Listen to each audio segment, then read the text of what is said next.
Good morning. My name is John, and this is the Homestead Diary.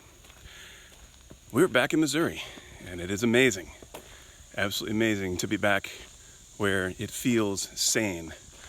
Although the world is going insane, and we're all kind of aware of it, at least on a visceral level, even if we're not willing to admit it.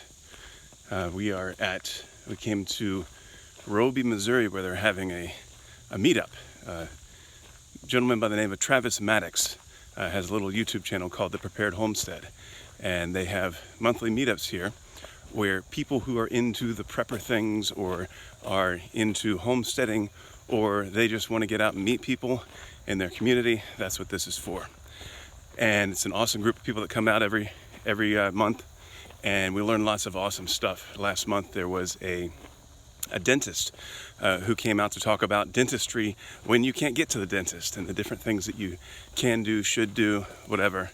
I think this month there's going to be a talk about ham radio and how to use your ham radio and how to set up your antenna system and all those sorts of things. And my guess is that James is probably going to be doing a talk about that. He knows his stuff with the radios, and so I'm very interested to hear what he has to say and learn some things. So anyway, I was just talking to Travis a minute ago about food shortages, and it's kind of on everybody's mind around here. I mean, heck, that's part of why we travel, is because we know where food is that we've put up for years, and it doesn't make sense to leave it where it is. We need to bring it to where we are, because things are getting more and more expensive. I mean, anybody that's bought a dozen eggs recently knows that it's no longer a buck and a quarter a dozen. It's $3 and a quarter a dozen, or maybe even $4 for a dozen for the cheap store brand eggs that are mismatched and miscolored and all that sort of stuff. And so it's definitely happening.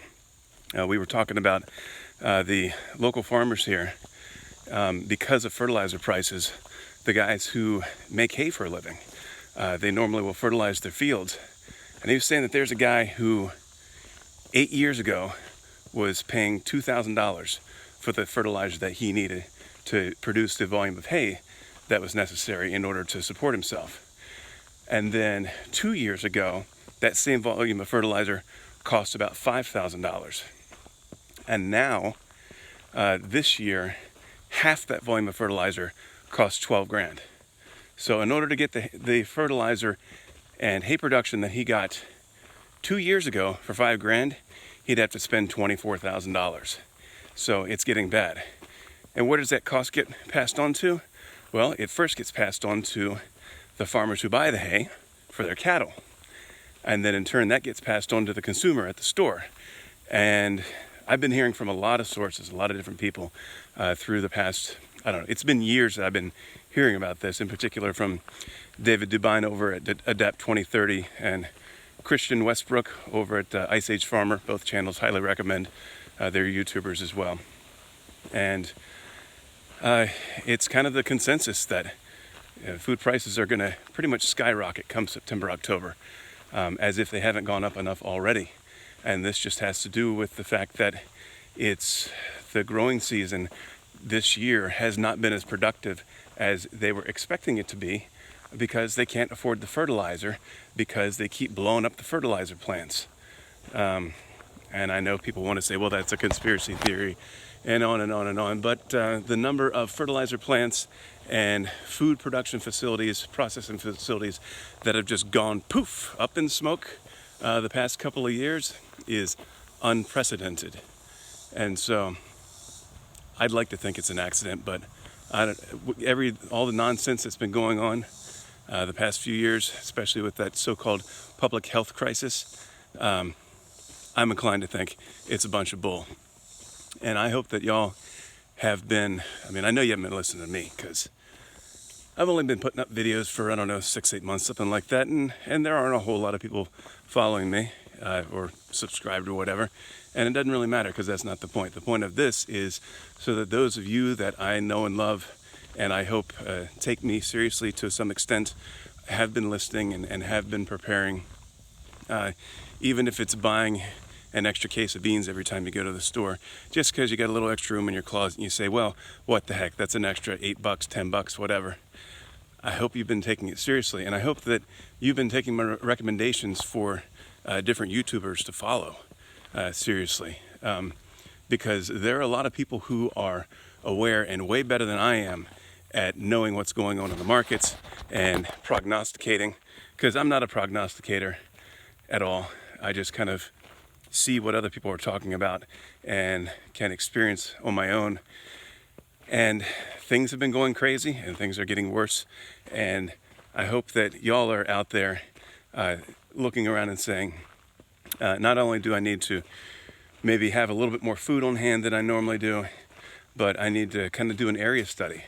Look around and see what is out there. See the kind of people that are around you. Not just your friends, but the people who might just be in your neighborhood. And what's your neighborhood like? And not just that, but what's the neighborhood next to that like?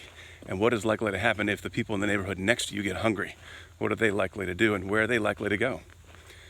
And if that answer to that is they're coming to you for your food and you don't have a way to defend it, well, it's one thing to show up at the door with a gun, but it's quite another thing to not even be there. And really, that's how you avoid what's coming, is don't be there. Don't be around when things get bad. You need to consider your population density. Fewer people per square mile is a good thing. And so seriously consider where you are in the county next to you and what's it like. And make some space. Get some space out and away. Come out of Babylon. I know a lot of you have been hanging on for a long time, still whoring in Babylon.